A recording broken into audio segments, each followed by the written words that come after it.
So a very warm welcome to everyone to this pre-conference workshop on AI technologies in ATLAS.ti, and so on how we are integrating artificial intelligence to also help with the qualitative data analysis process.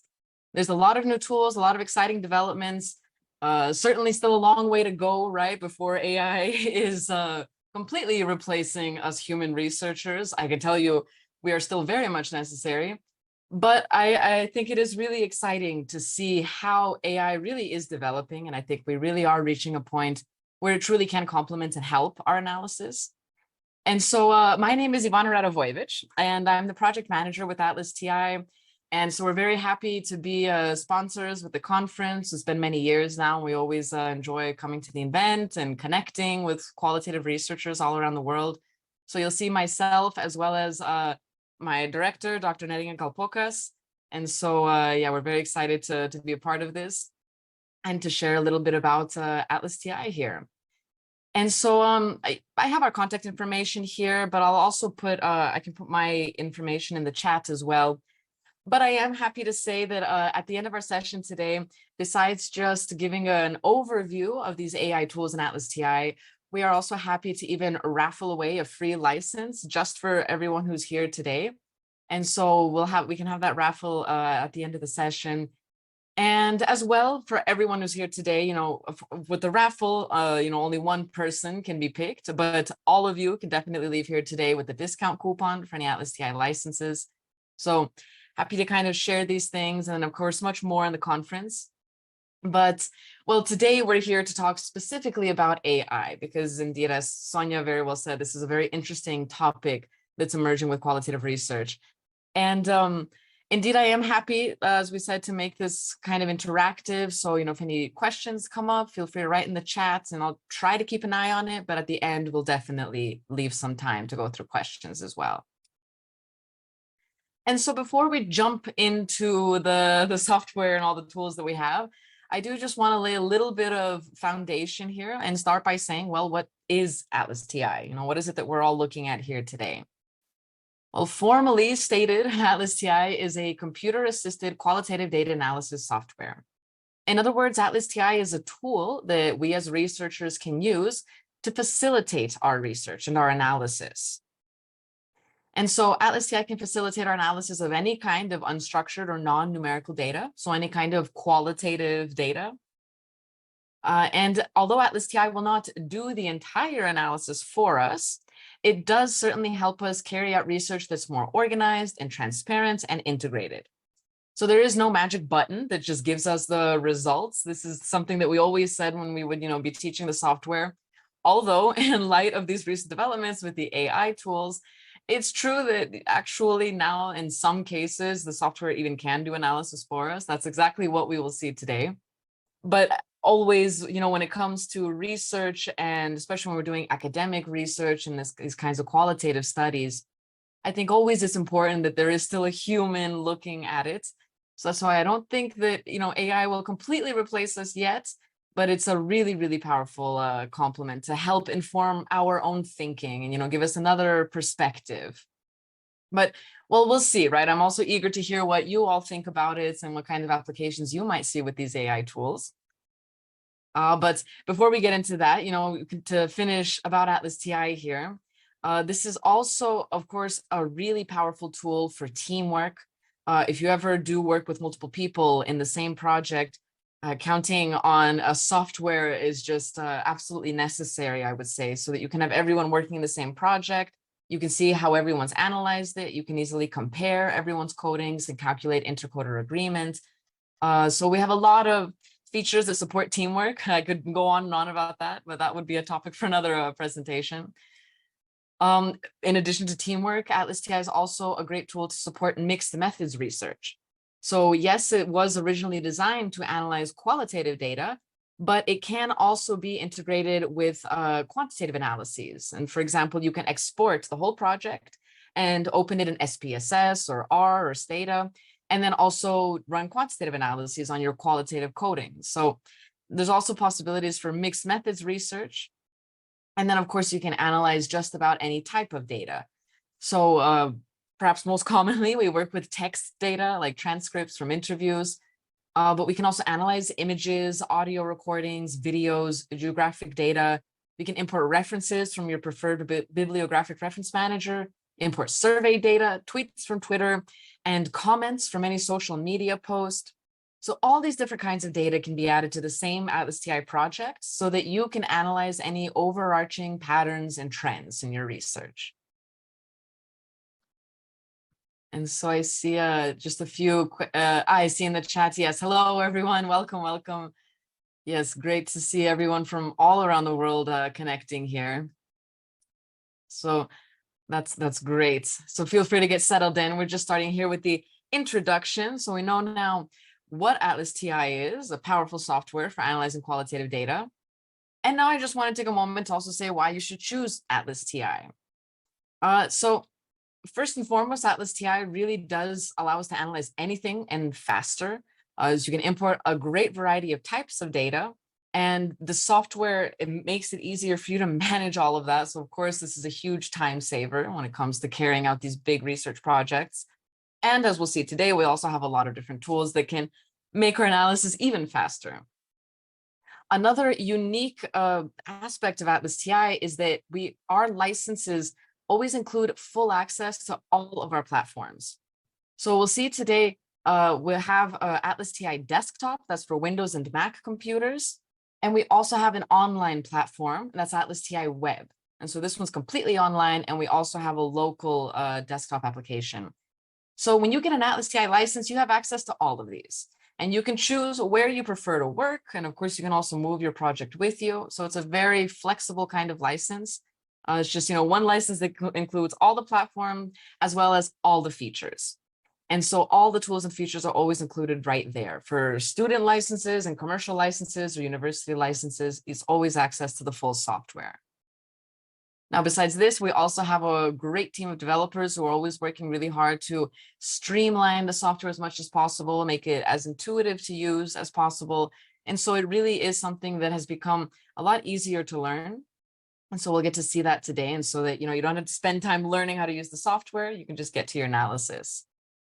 And then, of course, as I mentioned, we have all these different platforms that you can work on. So naturally, of course, it's important to be able to move your project across those platforms as well. And then when it comes to teamwork, I was saying before, ATLAS.ti Desktop has a lot of features to support that.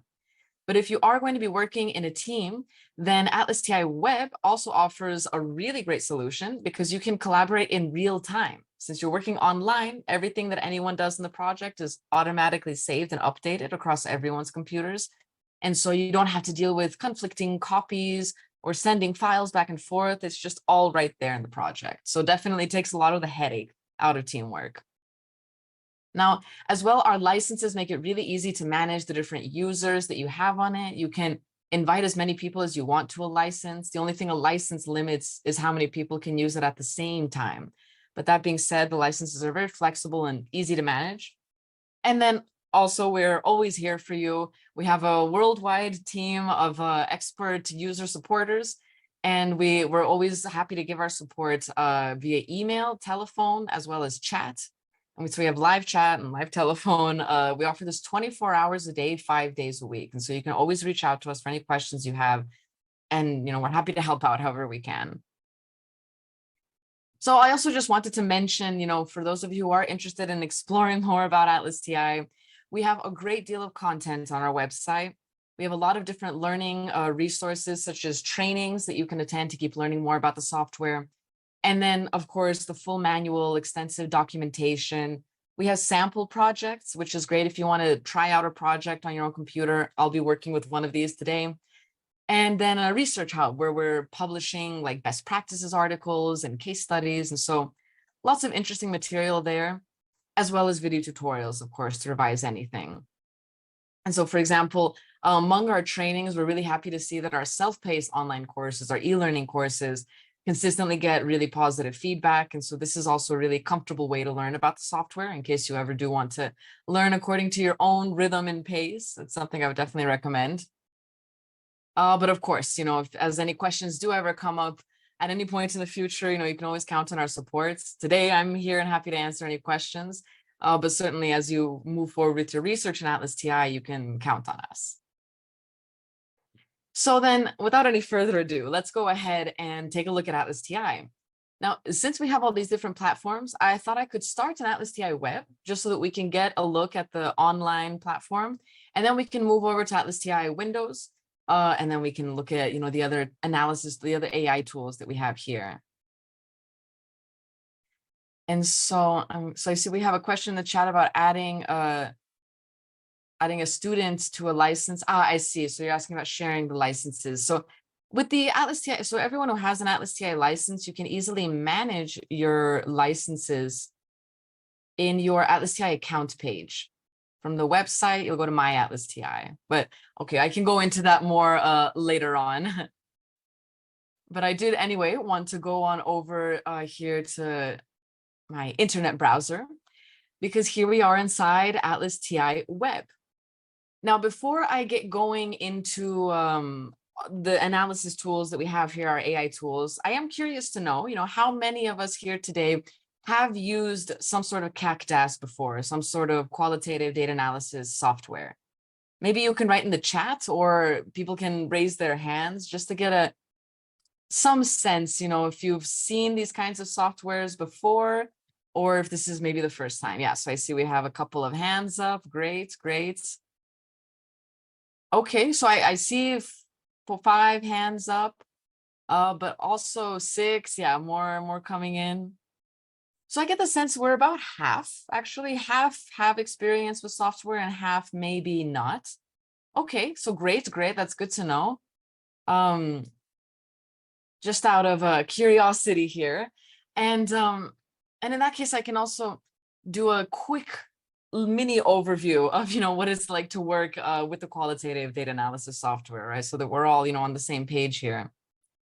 But so here I am inside ATLAS.ti web, and basically what we would do when we are ready to begin our research, we'll create a project in ATLAS.ti, and then the first page that it takes us to is this document manager. And so documents simply refer to any source of data that we're going to be analyzing. And so right here is where we can add in our data, right? And you'll import your interview transcript, so the articles for your literature review, or in this case, we have some survey responses. So you can import your data. And so let's take a look here. So this is the response of one person to 2 open-ended questions. And then we can see exactly what they said for each question. And so then how do we go about analyzing in qualitative data analysis software and ATLAS.ti in particular? Well, you'll open up your data and we'll go through reading the text. And then whenever you come across anything that captures your attention or something that can help you answer one of your research questions, well, all we have to do is highlight that segment of text. And then immediately ATLAS.ti web brings up for us this additional window where we can decide if we want to save this highlighted segment. And we can also attach codes, and we can write comments or notes on it. So on the one hand, we can highlight segments of text and save them. And now we see here in the margin area on the right-hand side, this vertical bar showing us we have a quotation saved and selected here. But besides just highlighting text, a very helpful and important way to analyze and make sense of this data is to code it. So when we talk about code in qualitative data, what we're basically talking about is attaching tags to all these different segments of data that we have. So a code can be simply a word or a short phrase. Here are some of the codes we have in this project, for example. It can be a word or a short phrase that's describing something we're seeing in the data. And so there's a lot of different ways we can go about coding, and it depends on your methodology and your research question. But I think in general, as a kind of rule of thumb, it's helpful to think of codes as tags that you're going to go attaching to all these quotations to organize them.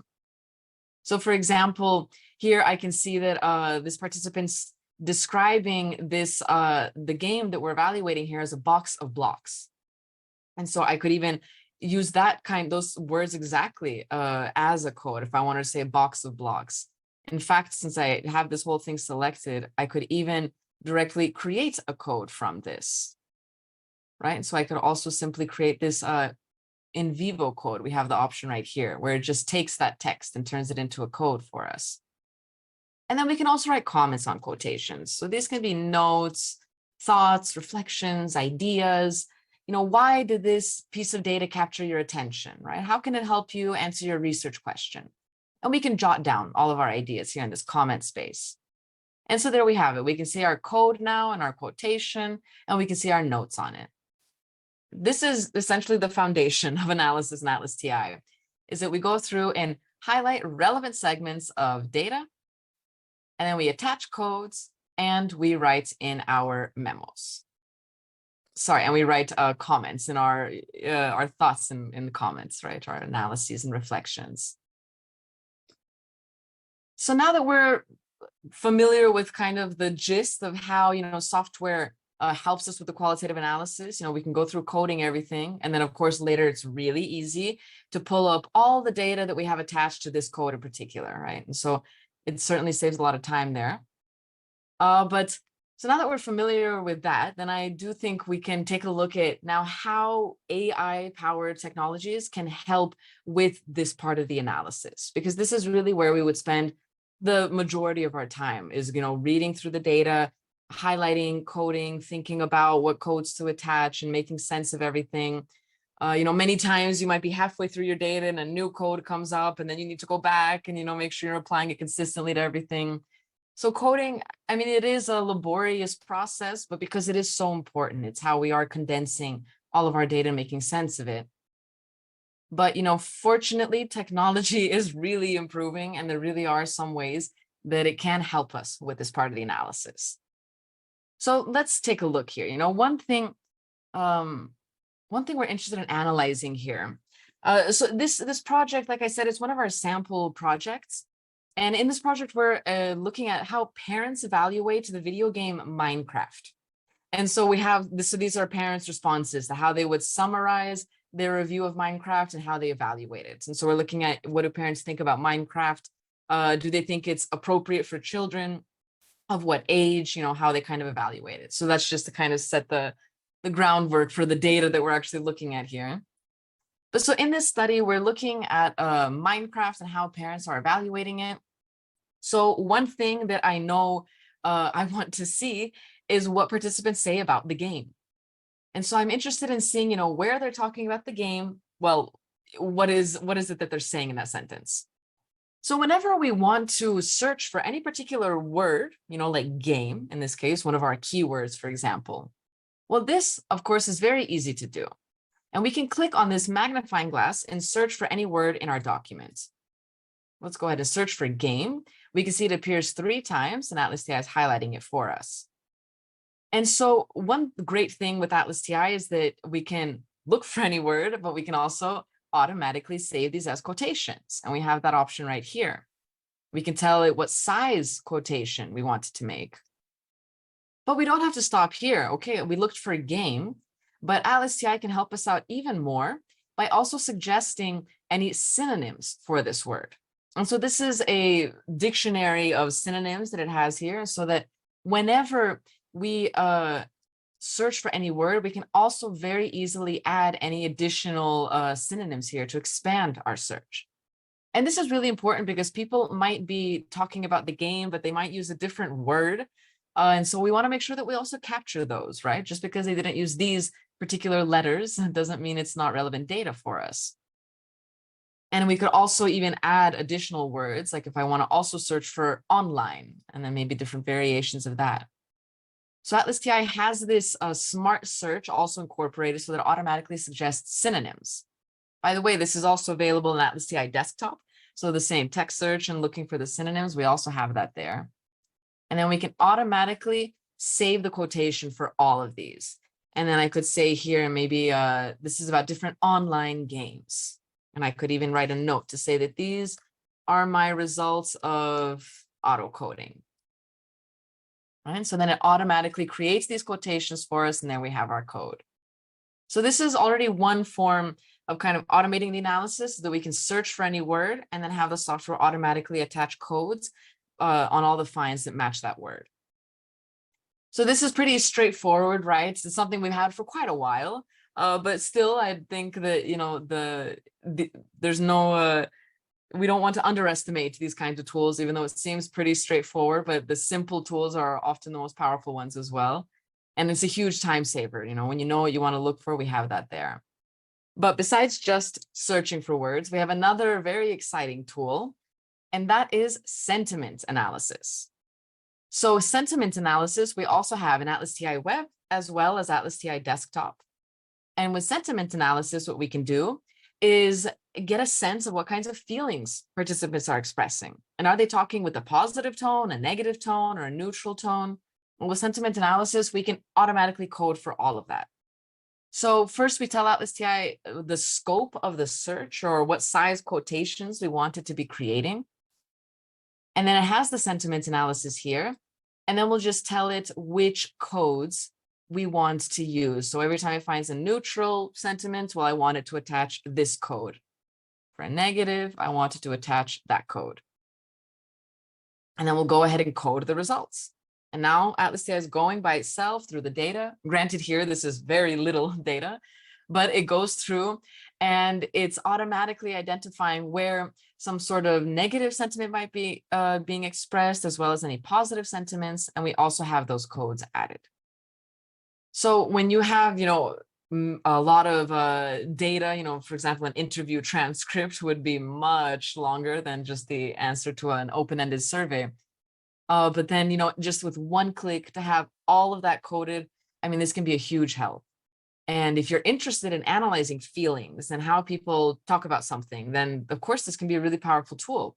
And we can still do our own manual coding and then do our sentiment analysis. And then it's really easy to analyze when participants were talking about something. Well, what emotion were they expressing at the same time, right? With what kind of tone were they speaking about it?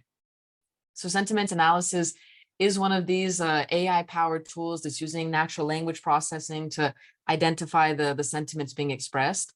And so I think that that's one of the exciting things that we have here that can help with analysis when you want to understand how people are feeling about something. So these are some of the main tools in ATLAS.ti Web. Now, there's a lot more to explore here, but I won't go into all of that now. If you are interested, we have a lot of resources on our website. But instead, what I like to do is move on over to ATLAS.ti Windows. And so here I have the same project open in ATLAS.ti for Windows, right? So now I'm in the desktop app. And well, so it's the same idea, right? We also have all of our participants here, their answers to these open-ended questions. And, everything that we did up until now, we would do in the same way in ATLAS.ti Windows, right? That will highlight data and attach our codes, and we can write our notes. We have our margin area where we can see everything. And so, but with ATLAS.ti Windows, then we can see here along the top, we have, of course, like our toolbar. And so we can easily explore. And here we have a whole tab of tools that are all these different AI-powered tools. So our different search and code tools. So here, for example, is text search. That's exactly what we just did now in ATLAS.ti Web, where you can search for any word or phrases and synonyms, and then automatically attach a code every time ATLAS.ti finds a match for that. Now, here's also the sentiment analysis tool. So same idea, that it'll automatically code for positive, negative, and neutral sentiments. But we do also have a few extra tools here, since ATLAS.ti Desktop has been around for over 3 decades now, right? So there's kind of a lot more developed here. One tool that I think is really nice is something that might be especially helpful at the beginning of any analysis when you kind of want to explore what you have going on. And that's that we can really easily create word clouds. We can create lists or clouds, but a cloud is very nice and visual. So let's go ahead and take a look then. So what is the word cloud doing for us? Well, we simply tell ATLAS.ti which documents we want to be working with. And then the word cloud will show us the frequency of all the words in our documents. So it's very exploratory just to kind of describe what words are appearing across all of our participant data. And we can really easily see which words are more or less frequent, right? Now, here we also already have some natural language processing tools helping us, because, for example, we have ATLAS.ti already combining words of the same base form. And so if they say things like play or playing or played, but we can already have that all combined to have a kind of cleaner understanding. And we can see the software is automatically recognizing that these are all kind of referring to the same word. So already here we get a much more sophisticated understanding. If you are interested in these kinds of content analyses and looking at word frequencies, then this will definitely be a very helpful tool for you. Up at the top, there's more options for editing this cloud and changing, the threshold or the format. You can use different kinds of stop or go lists if you want to focus on specific words. But one thing that I wanted to highlight here, that's also another kind of AI feature that we have integrated, is that you can also focus on specific parts of speech.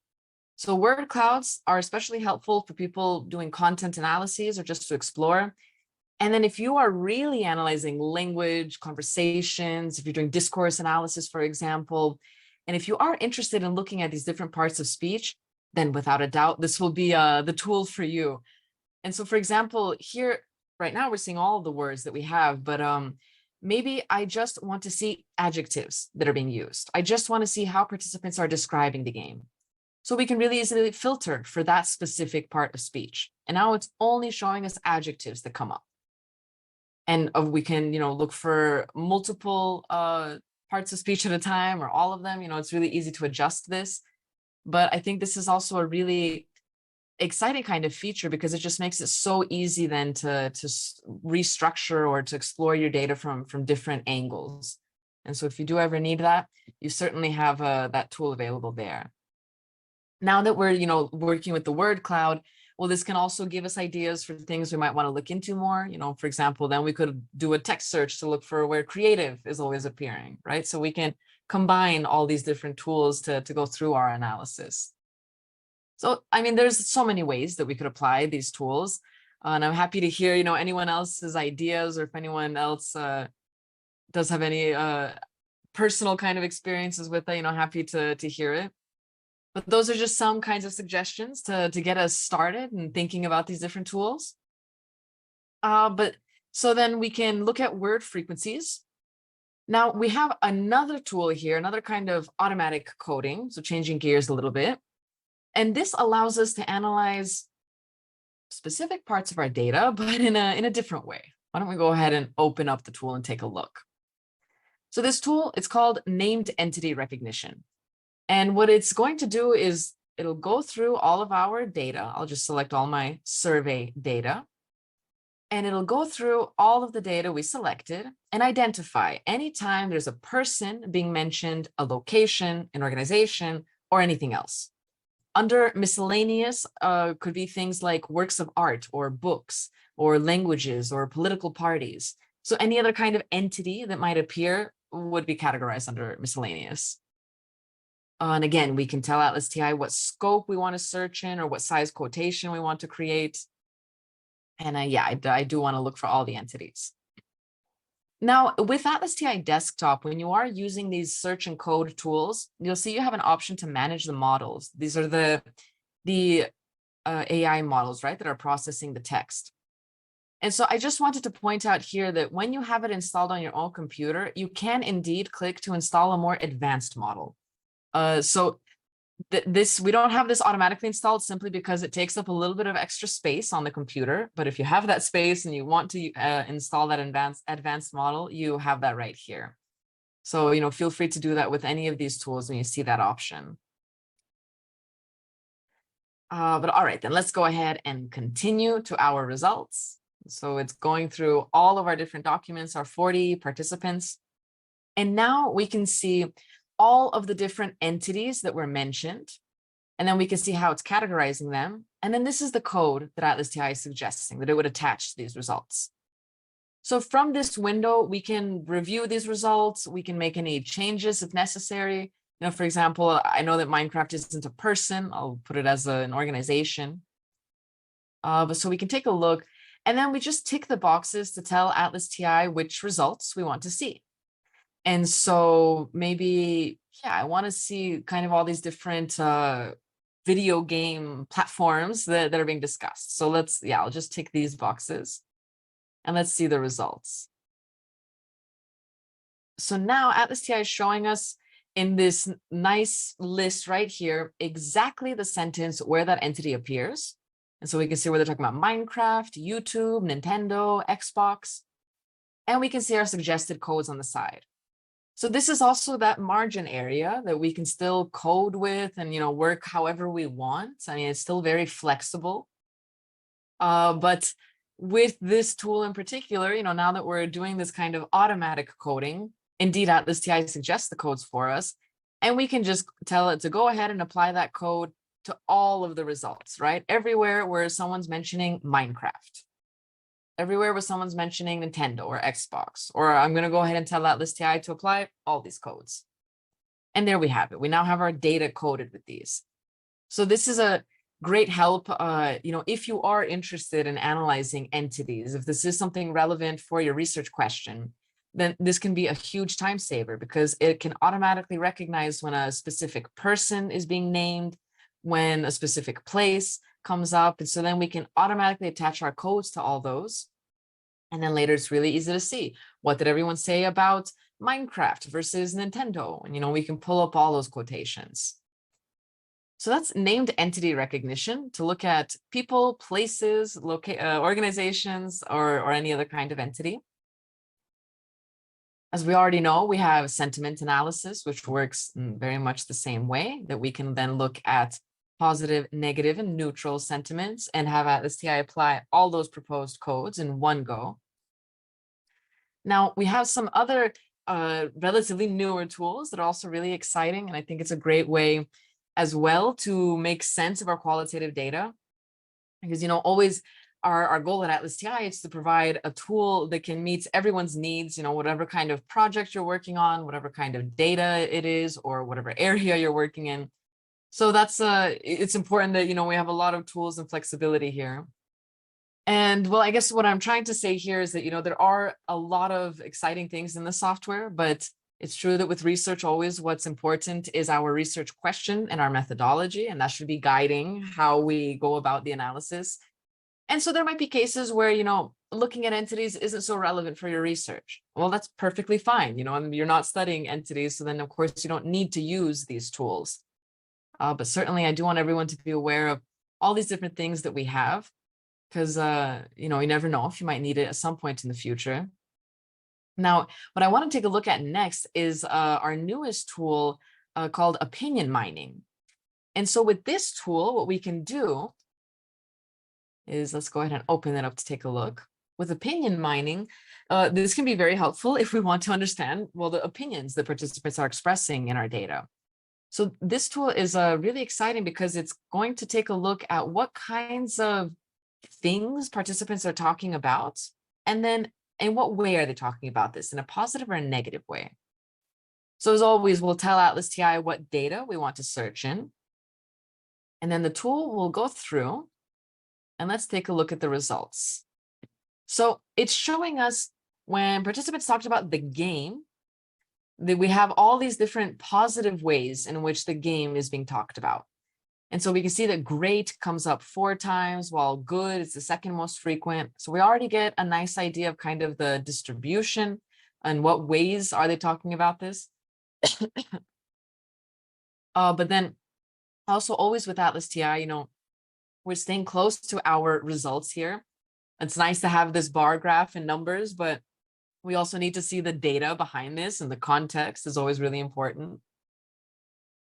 And so naturally, we can click on any of these graphs, and then we can see the exact results right here. And so we can see exactly these kinds of positive opinions that people expressed about Minecraft. Oh, excuse me, I just have something. Oh, okay. So this is a really nice way to explore not only what it is that people are saying, but also, how they feel about it. And it's just with one click, we have all these results here already. What about people? I can see here, they're talking about people in a negative way. And so I can see here that in this particular case, they're talking about actually, perhaps interacting with other people offline, in the real world outside the game, or if there's not enough people to play. So then, okay, we can already get some interesting insights here. These are things that we could write down in our memo, for example, as we're kind of building our analysis. We can say, oh, that was surprising to see that this is negative, but we can now dig into the data to see why that is. We can see what they said about the server. or about playing. So there's a lot of different opinions that are expressed in the data. And then this tool just makes it really easy to explore that. And then, of course, to dig deeper into that and to see what exactly are they saying. And so it's great, always being able to see these results here. But naturally, we do also want to maybe save these results. And so that's exactly where then our codes can come in.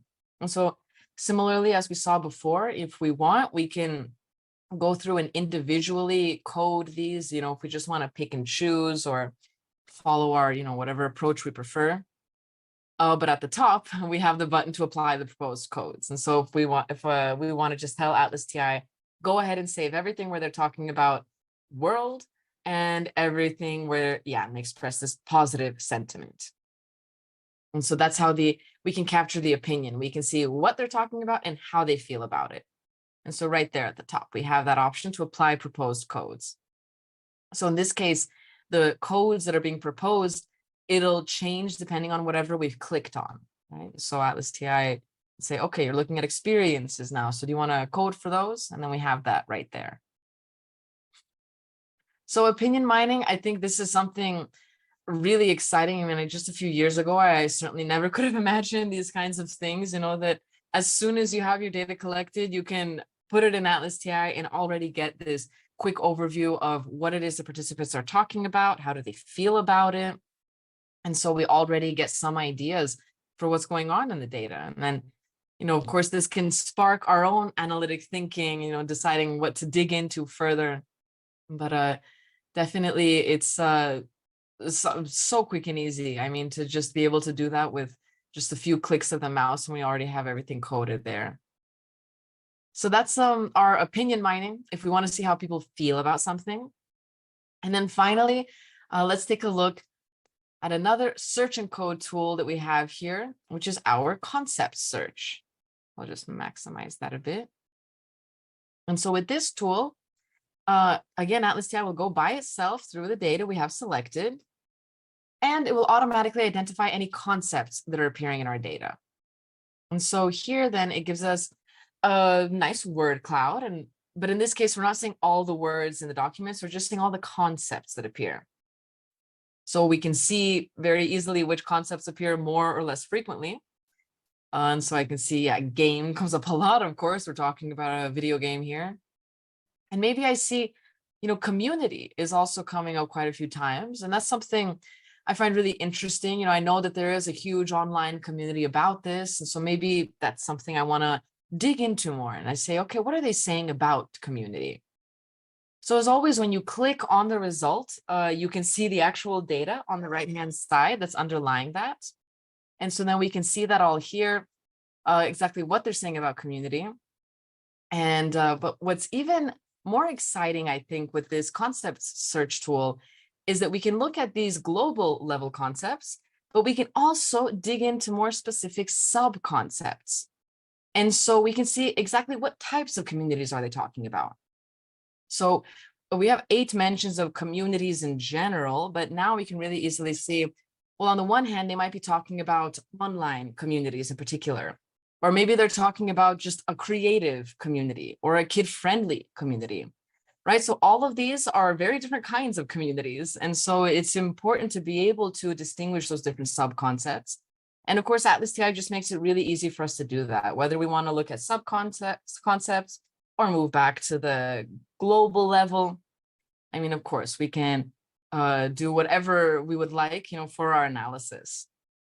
So here again, we do have our results here, and we can, of course, save our results by attaching a code. And here's that button to apply the proposed codes. So once again, in this case, whatever we have clicked on, that will be the code that ATLAS.ti will propose for us. So if I just want a code for everything about community. On the other hand, if I click on kid-friendly communities, then our proposed code will also include that, right? So then if I decide, yeah, but I do want to save that specific one, well, we have that right there. And so we can also then see what did they say about parents, for example, and we can already have all of that coded. Maybe everything about the world of Minecraft, and I'll go ahead and code all of those. So we're very quickly and easily now just saving all the results we have for all these different concepts that are coming up. And now I'm doing this very quickly just to kind of show, but certainly, you know, we can look through each of these different sub-concepts and kind of dig deeper into that. But it's, I think, a great help for the analysis because, you know, we just imported the data and we can already start gathering some insights and some ideas for what we want to explore further. And I apologize for the noise there. Besides this word cloud, you know, here at the top, you have some more options that we can also view it as a list in case you prefer this format. And we can also export this. If you want to save the word cloud, you have the option to save this image, or the list, we can save it to Excel. And we can even save all the results as a memo in ATLAS.ti. A memo is essentially a notebook. And so then ATLAS.ti can open up a new notebook for us, a new memo. And in this case, it saves all of the concepts and their sub-concepts. And so you can already see all of that and get an idea of what kinds of things are coming up. And so that's our concept search tool. And so with this, we've had our quick overview of these different AI-powered tools that we have in ATLAS.ti. And so, you know, whenever it comes to analyzing qualitative data, as we know, we have to highlight segments of data and attach our codes. Excuse me, once, I'm so sorry about that. But so what we have here then is our, we can add our data into ATLAS.ti and highlight our relevant segments of data and attach our codes. And this is always an important part of any research study. That's how we, you know, are analyzing and condensing the data. But now with the great advancements that we've had in technology, we now have all these different tools that can also really facilitate that whole process and speed it up, as well as complement our own analysis. Whether you want to look for word frequencies or search for specific words, analyze sentiments, analyze entities, analyze opinions that are being expressed, and any concepts that are coming up. And so lots of different exciting tools that we have there. And so I do want to leave some time for questions. So I'm going to go ahead and move over to the chat now, and I'm happy to spend the remainder of the time going over any questions or showing anything else in the software, right? I mean, there's so much to show here. If you're interested, please do look on our website and our YouTube channel because we have a lot of information there. But yes, so here today, I'm happy. So I see, people sharing about what cactus you use. So it's great to see such a variety. And so I have a question about, is it possible to have a desktop and ATLAS.ti web account? So yes, absolutely. If you have an ATLAS.ti license, then you can use any of the platforms. So for example, when you go to My ATLAS.ti, that's where you can activate your license and download the Windows or Mac versions or access web. It's also where you can send an invite key to other people. And so if you are going to share your license with other people, just remember your license limits how many can use it at the same time. So you might need to log out of ATLAS.ti if you want to share it with someone else. But we also have multi-user licenses, so you can accommodate multiple people, as many people as you want to use it at the same time. So if there are questions about that, I'm happy to answer them in more detail, or you can contact us via phone or chat, and we'd be happy to help.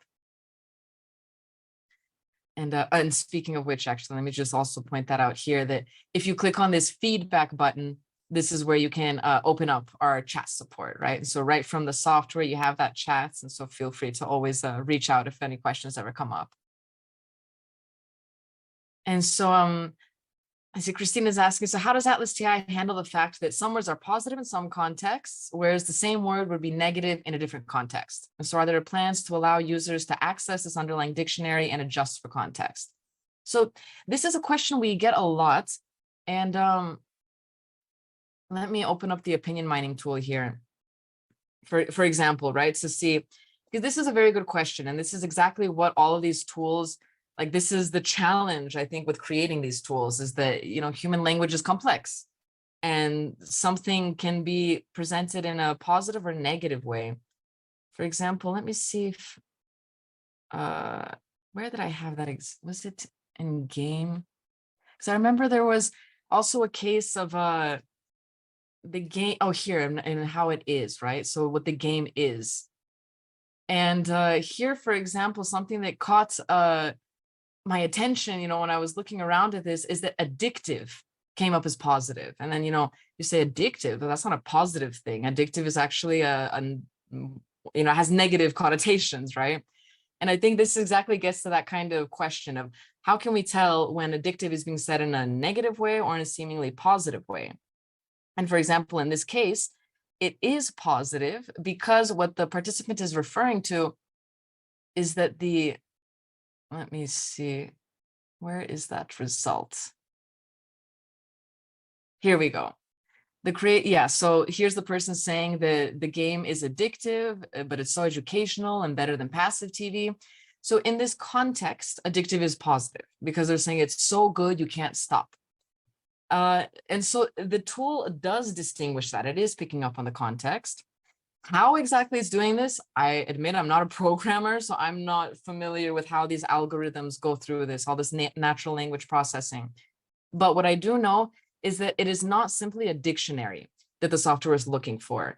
Because if that were the case, then addictive would always just be negative, right? But what it's actually doing is looking at both the word as well as the words around it in that sentence or in that paragraph. So it actually is already taking the context into consideration. And I'm not sure how, I can't give much more detailed explanation on how exactly that works, but I've tried it around with different kinds of contexts and it does really pick that up. And that's also why it's not so easy just to allow each person to kind of specify their own dictionary, because it's not just a dictionary. So I'm afraid that, we can't enter the algorithm ourselves and make changes to it, but we can see the results here. And we can certainly, if you are interested in more details, feel free to contact us and I'd be happy to kind of dig into that more for you if you need that for your research. But yeah, thanks for bringing that up, because this question of context is so important, but that's exactly what these natural language processing tools are doing. They're learning from that context. Yes, and thank you so much. As Sonia shared here an article that we have about our AI tools. And so we have another question about Arabic language. So that's a great question. Does ATLAS.ti support data in Arabic or data in any other language? So yes, ATLAS.ti does support data in any language or character set. The data that you import can be in Arabic, it can be in Chinese, Russian, English, Spanish, whatever. Any language or character set is accepted by the software. Now, the interface is available in a smaller number of languages, but that's just the language of these buttons. But the data that you have and what you're writing, that can be any language. Now, however, the only catch here is that the tools that are using these machine learning models are available in a more limited number of languages. So for example, with sentiment analysis, you can see this exactly when you look at the model. So if I open that up here, we can see exactly all the languages that are available. And so we have Chinese, Dutch, English, French, German, Portuguese, and Russian and Spanish, but no Arabic yet, I'm afraid. So we're always working on incorporating more. Definitely, it's in the works, but this just means that it won't be able to identify positive, negative, and neutral sentiments in Arabic data in this case, right? So that's how you can understand with these different languages. That's just the models when it's the machine learning model. But for the word cloud and for the text search, you can use this in any language, because this is just the software going through and processing the text. And it can do that. It can do word clouds, and you can search for any words you want with that, with text search as well. Yes. So yeah, okay. Thank you for your responses, everyone. Yeah, I see, Christina, you're saying that you do think it's important that you're able to see how the algorithm makes those decisions.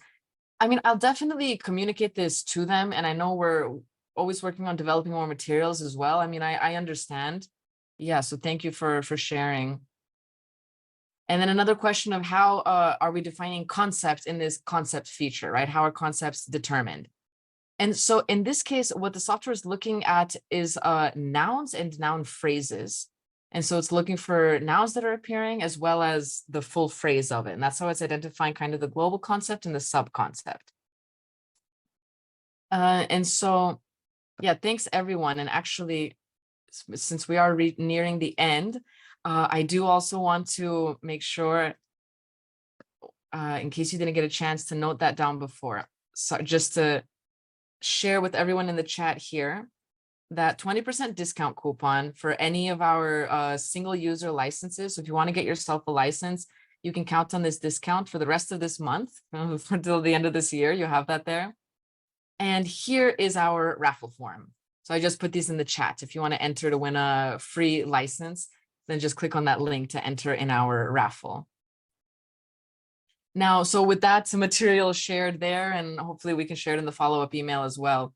But then I'm happy to maybe go into a little bit more detail on some other questions we have here about managing the license and about mixed methods. So since this is a little bit of a different topic, so I'm happy to talk a little bit more about that, of adding your student. Yeah, when you click on My ATLAS.ti, you can then have there's an invite code or an invite URL that you can send to your students. And then they need to create, well, if you send a link, the invite URL, they'll just click on that and they'll create their own ATLAS.ti account with that license there, and then they can log into the software, Windows, Mac, or web, right? So that's how that would work. But we do have a lot of information on our website here as well, with having multiple users on a license, and so you can find a lot of details here. And then about the mixed methods opportunities, there's quite a few ways that you could use ATLAS.ti for mixed methods research. I mean, there's a lot of ways that you could carry out mixed methods. So it depends on what your approach is, like where the qualitative and quantitative data fit together. But just to point out, ATLAS.ti does have tools that can quantify your codings and your qualitative analysis. So you can already do some quantifications right here. Like this code document table can look at relative frequencies of codes across all of your data. So you can do these sorts of things. We also have intercoder agreements. But if you want to run regressions and do further statistical analyses, then you can export the whole project. And you have that here in this import export tab to export it for SPSS or other statistical applications. And then you import it there. And then you can analyze all of your codings. So if you'd like to send me an email, actually, let me also put up again my email address here. I'll put my email address as well as our more general one, because my surname might be a little bit more complicated, but you can always reach us at training@atlas.ti.com. So feel free as well to write there if you want some more information. I'd be happy to send you more details and where you can find more about all these different features. Oh, thank you so much, Christina. It was great to connect with all of you as well. And yeah, I hope you enjoyed it, and it gives some ideas for how it can complement the analysis, right? And so, like I said, I don't think the AI is going to be taking away our jobs, in particular, us qualitative researchers. But I do hope that you find it helpful and that it really does, make it easier for you to explore different parts of your data and to get some quick analyses and insights so that you can, iterate and keep getting more data and, understanding your topic and answering your research question. And of course, in some cases, it might be perfectly sufficient, right? It always depends on each project. But yeah, I hope that everyone enjoyed, and definitely we look forward to also seeing you at the conference as well. And then we're happy to talk more there as well.